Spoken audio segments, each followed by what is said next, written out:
446 میں آ کر شیعوں کی حکومت کو ختم کیا تغرل بیگ سلجوکی نے۔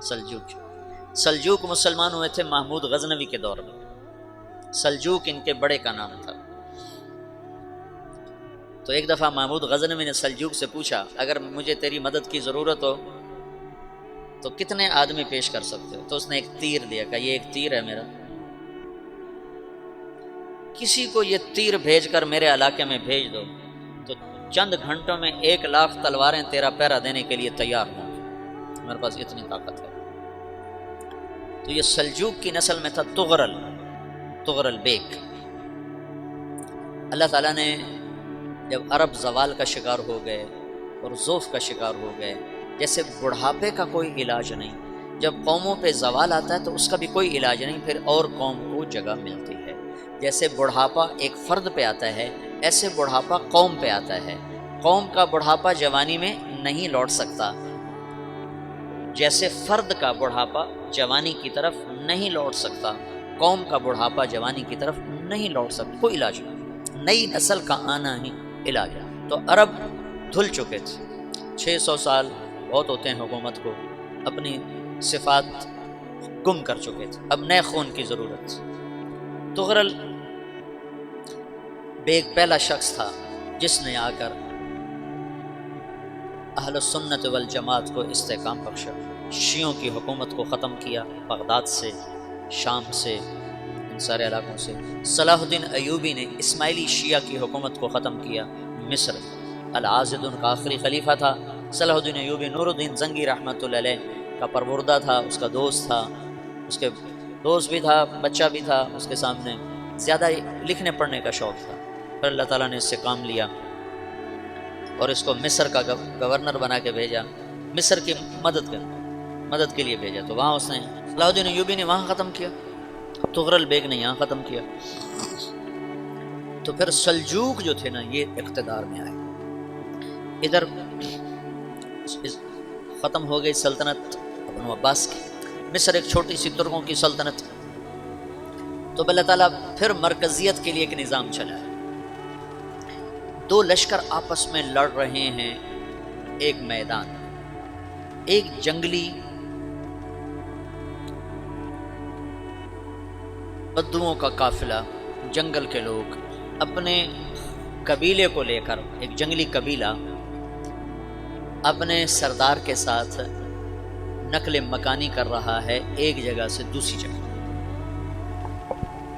اللہ کا نظام کہ یہ لوگ چلتے چلتے چلتے اس وادی میں پہنچ گئے جہاں جنگ ہو رہی ہے، 2 لشکر آپس میں لڑ رہے ہیں۔ جب یہ وہاں پہنچتے ہیں تو ایک لشکر کے قدم اکھڑ رہے ہیں اور دوسرا غالب آ رہا ہے۔ ان کو نہیں پتا شکست کھانے والے کون ہیں اور فتح پانے والے کون، ان کو نہیں پتا۔ اس جنگلی قبیلے کے سردار کا نام بھی تغرل ہے، تغرل۔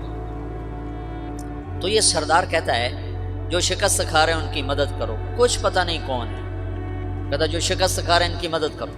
تو 400 وحشی جنگلیوں نے فاتح لشکر کے پیچھے حملہ کر دیا۔ تو یہ کافی ہوتا کہ 400 دوڑ جب تلواریں پڑیں تو چند لمحوں میں نقشہ بدل گیا، بھاگنے والے جم گئے اور جمنے والے بھاگ پڑے۔ جب جنگ ختم ہوئی تو شکست خوردہ لشکر کے بادشاہ نے ان کو بلایا، اسے پوچھتا ہے مجھے جانتے ہو میں کون ہوں؟ کہا نہیں۔ کہا تو تم نے میری مدد کیوں کی؟ کہا انسانی ہمدردی کی وجہ سے، تمہیں شکست ہو رہی تھی اس لیے تمہاری مدد کی۔ اور اس نے اپنا تعارف کرایا، میں ہوں سلیمان سلجوکی، ترکی کا بادشاہ، مسلمانوں کا لشکر تھا اور تاتاریوں سے شکست کھا رہا تھا، تاتاری فتح پا رہے تھے، مسلمان شکست کھا رہے تھے۔ تو وہ اللہ کی غیبی مدد بن کر آئے۔ تو وہ اس سے کہتا ہے میرے ساتھ رہنا پسند کرو، تم نے میرے اوپر احسان کیا ہے، میں اس کا بدلہ دینا چاہتا ہوں، میرے ساتھ رہنا پسند کرو؟ کہنے کا کر لوں گا۔